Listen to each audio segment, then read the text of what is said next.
Burning of the national infrastructure hasn't stopped in the southeast, and the office of the Independent National Electoral Commission at Okwodo in Njaba local government area has been set ablaze by hoodlums. This recent attack is coming less than 24 hours after a high court, magistrate court and a police station was burnt down by unknown gunmen in the area. INEC head of voter education and publicity in Imo State, Emmanuel Okpara, says the building was one of the newly completed projects under the Professor Ezonu administration. The Imo State Police Command is yet to confirm the attack.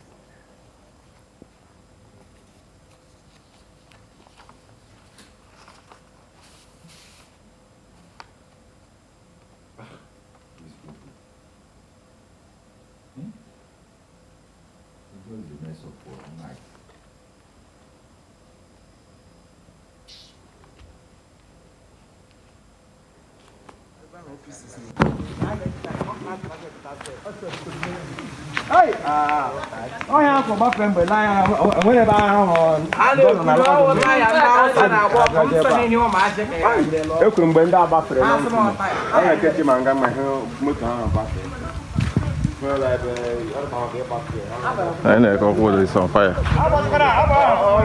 Live.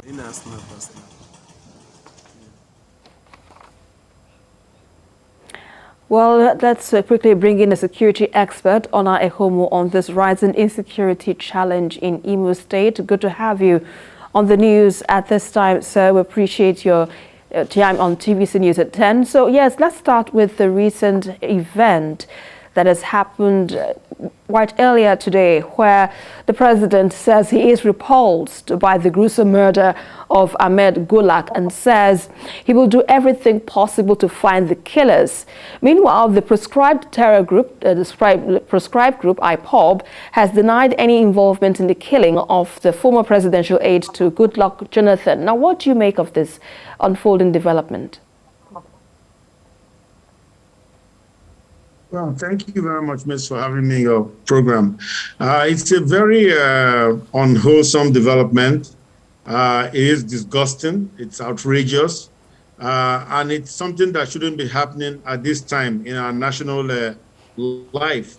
I think the president should certainly task the security agencies to ensure that they fish out the killers of Ahmed Gulak, because what he's doing is going to set a very dangerous precedent in our country, whereby political leaders might not feel free to travel in other parts of the country. Now, this doesn't mean that there are separatist terrorist movements all over the country, but this is what is going to portend in time to come. But having said that, I think there's a lot of work that needs to be done from an investigative standpoint. We need to find out so many things. There's a lot of testimony from the driver who was taken him to the airport, who was an eyewitness. And thank God that guy survived. He wasn't killed. So he lived to tell what happened, how it was processed, and how eventually he was killed. He was shot dead. Well, he, of course, certainly he didn't know the actors, but he knew that they were trailed. They were given a rolling box ambush, and then they were questioned. So from all that trailing, blocking, questioning, that meant that perhaps they had been tipped off by someone that such a personality was trying to go to the airport incognito, because in this case, he didn't go in a government vehicle. He didn't. I think the Imo State police spokesman, Mr. Balaya Kena, already said that he didn't request any escorts and things like that. So it's clear that he didn't have necessary police cover, which such a personality should have had. So I think there are many things we need to look at. The police need to look at who were the associates he met with, and then they kind of do some contact tracing, you know, find out who knew about his movement when he was moving.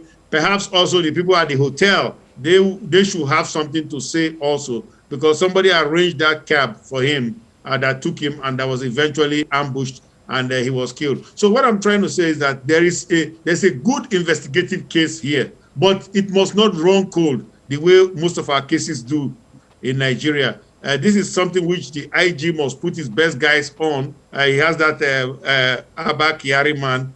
You know, you should put him on this case immediately. Put some other crack detectives. They will be able to bust it. Because like Mr. President said, we should really get the perpetrators, the actual perpetrators, not assumed perpetrators. Because right now, everything points, because if it walks like a duck and quacks like a duck, then probably it's a duck. So we are pointing in the direction and looking in the direction of IPOP, but it might be other perpetrators. We don't know that. With regards to the same insecurity, the security challenges facing the country, what do you make of the recent attacks on police formations and, of course, public institutions in the southeast? Where do you see all of this leading to? Well, I think whoever is attacking it is having a merry laugh and is having a few days, having fun, because he keeps attacking these targets, carefully selected targets, and the targets seem to be so obvious to everyone, and yet they keep succeeding. So it appears to me that, it's just called simple target hardening. If you are a target, then you target harden. And that is the problem I have with the INEC people playing victim, crying. Why wouldn't you be? Why wouldn't you expect? They've been hitting INEC targets for quite a while. Why would you expect that you'll be hit? I mean, to me, any reasonable person, if I were doing security consulting for INEC, I would tell them, you target harden our facilities. Every one of our facilities is fair game, and you target harden them instead of coming to cry after the fact and say 2023 election is impaired. It better not be impaired. Somebody should do their damn work, ensure that things are right. But anyway, having said that, I think what I'm saying from my point of view as a security expert is that these targets are well known. We already knew, even take from the NSAS incident, that they would normally attack police stations because they reject some of those instruments of authority that are there. We know that they will attack court buildings. We saw them burn down courthouse right here in Lagos, and so on. They will attack INEC offices and so on. And now let me tell you who next is going to get hit. The tax man. He should also go and secure his building a little better. So, this, we live by the grace of God mostly in this country. We don't try to do the right things, that is, do risk assessments, vulnerability assessments. The same things I've been calling for so many years. We don't try to do them, but then we are surprised when something happens to our assets. And it shouldn't be. We should be more, this is called governance. We should be more governed. Better governed than we are right now. All right, and let's leave it at that and hope we'll be better governed in due time as well. Ona Ikhomu, security expert, we appreciate your insights on TVC News at 10 tonight. Thank you very much, ma'am.